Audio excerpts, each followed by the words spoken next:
Moving to a new country is not a very easy task. It's very difficult to manage everything. आपको बहुत कुछ करना पड़ेगा. Life will be very difficult because student life is not as easy as it is shown on YouTube. लेकिन reality कुछ और होती है. Hey everyone, this is Gursahib and welcome back to my channel.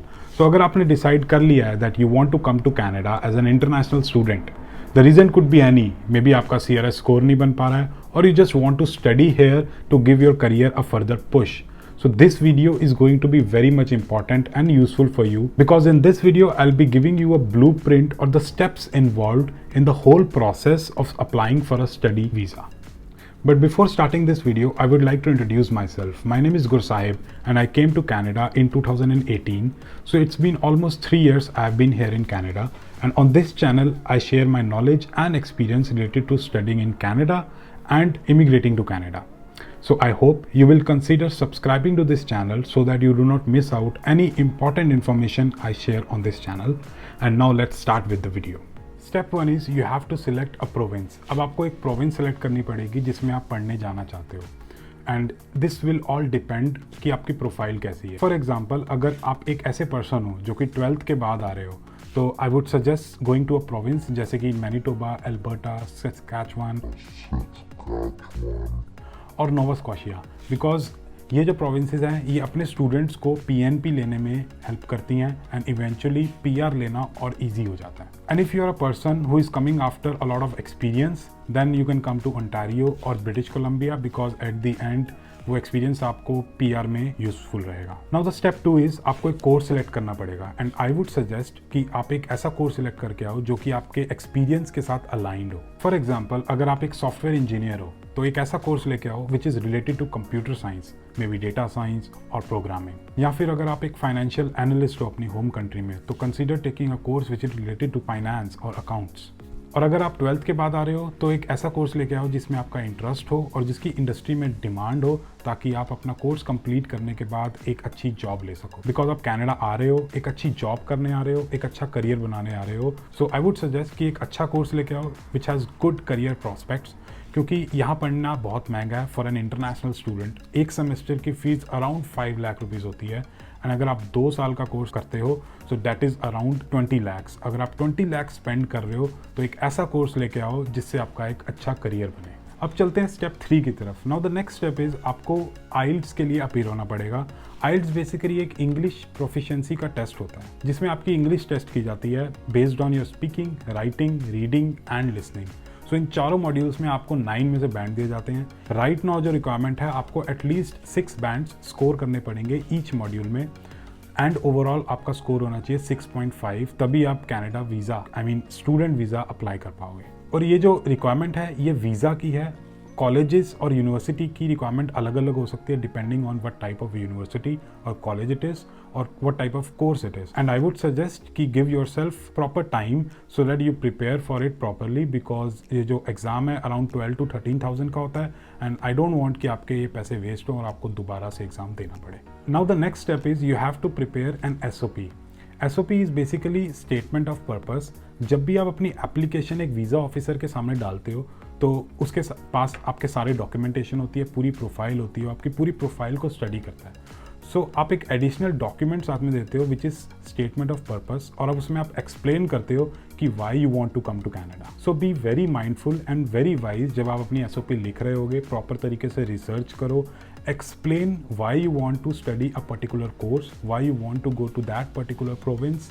और अगर आपकी पूरी प्रोफाइल में कोई गैप है, जब आप ना ही पढ़ रहे थे ना ही आप जॉब कर रहे थे, तो try to explain that gap logically. So online बहुत सारे एग्जाम्पल्स अवेलेबल हैं, you can go through them और अपनी SOP ड्राफ्ट कर सकते हो. But very important thing I would like to suggest कि do not mention in your SOP that after completing your course you will stay in Canada.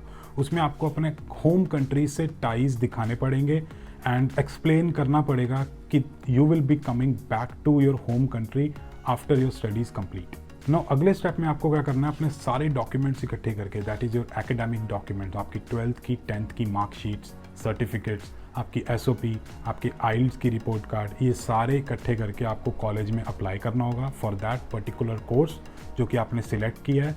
And in return if you are eligible, college जो है आपको offer letter दे देगा and it could take 2 to 3 weeks for the college to revert with their decision. और अगर आप university में apply कर रहे हो तो it could take even more than 1 month. After you receive your acceptance letter, उसके ऊपर एक डेडलाइन लिखी होगी जिससे पहले आपको अपनी फर्स्ट ईयर की फ़ीस सबमिट करनी है, क्योंकि अभी जो रिक्वायरमेंट है वीज़ा के लिए that is you have to submit your first year और first 2 semesters fee before applying for the visa. तो उसकी डेडलाइन और कितनी फ़ी सबमिट करनी है वो सारी डिटेल आपको ऑफ़र लेटर के ऊपर होगी। मैं डिस्क्रिप्शन में एक सैम्पल ऑफ़र लेटर भी डालूंगा, so you can go and click on the link कि एक ऑफ़र लेटर कैसा दिखता है। There are different methods available to submit your fee, जैसे कि वेस्टर्न यूनियन और फ्लाई वायर। जो प्रेफर्ड मेथड होगा कॉलेज या यूनिवर्सिटी का वो ऑफर लेटर पे ही मेंशन होना चाहिए। अगर नहीं मेंशन तो आप कॉलेज में एक ईमेल करके पूछ सकते हो and you can transfer your fee. Now in the next step, आपने फ़ी सबमिट कर दी है, अब आपको क्या करना है, अपनी GIC डिपॉजिट करनी है। GIC बेसिकली एक अमाउंट होता है $10,000 का, जो कि आप एक कनेडियन बैंक में डिपॉजिट करते हो और जब कनाडा आप आ जाते हो अपना स्टडी वीज़ा लेके, वो जो पैसे होते हैं जो आपने $10,000 डिपॉजिट किए थे वो आपको over a term of 1 year parts में वापस मिलते हैं। And I will make a separate video only on GIC जिसमें I will explain everything related to GIC and कैसे पैसे वापस आते हैं and everything. So I suggest you to subscribe to this channel and hit that bell icon. Now the final step is आपको क्या करना है, अपने सारे डॉक्यूमेंट्स इकट्ठे करने हैं, जैसे कि SOP होगी, आपके एकेडमिक डॉक्यूमेंट्स हो गए, आपके प्रूफ ऑफ फंड्स हो गए, आपका GIC का लेटर हो गया जो कि आपको बैंक से मिलेगा, आपकी फ़ी सबमिशन की रिसीट्स हो गई। आपको अपने सारे डॉक्यूमेंट्स इकट्ठे करने हैं और वीज़ा अप्लाई कर देना है। अगर आप पेपर बेस्ड एप्लीकेशन दे रहे हो तो मेक श्योर कि आपकी जो फाइल है that is very neat and clean. अगर आप ऑनलाइन एप्लीकेशन सबमिट कर रहे हो तो आपकी जो स्कैन्ड कॉपीज़ होंगी मेक श्योर वो भी साफ़ सुथरे हों, there is nothing missing out from any document. Now depending on the situation आपका वीज़ा 2 to 3 वीक्स के अंदर अंदर आ जाना चाहिए। अगर कुछ प्रॉब्लम चल रही है जैसे कि पैंडेमिक हो गया तो it could take even longer than 1 month, but at least 2 months तक आपका वीज़ा आपको मिल जाना चाहिए। बट ये सारी चीज़ें करने से पहले you will have to prepare yourself mentally, because moving to a new country is not a very easy task, it's very difficult to manage everything.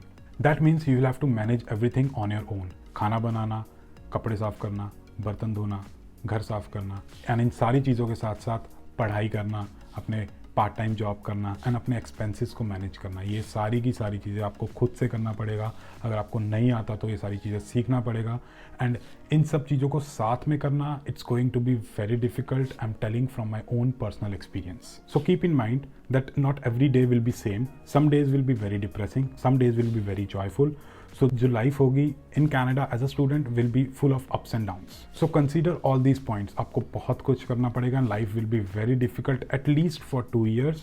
So अगर आप ये सब चीज़ें कर सकते हो then only come to Canada as a student, or else you can apply for directly permanent residency or work permit, because student life is not as easy as it is shown on YouTube or any other platform.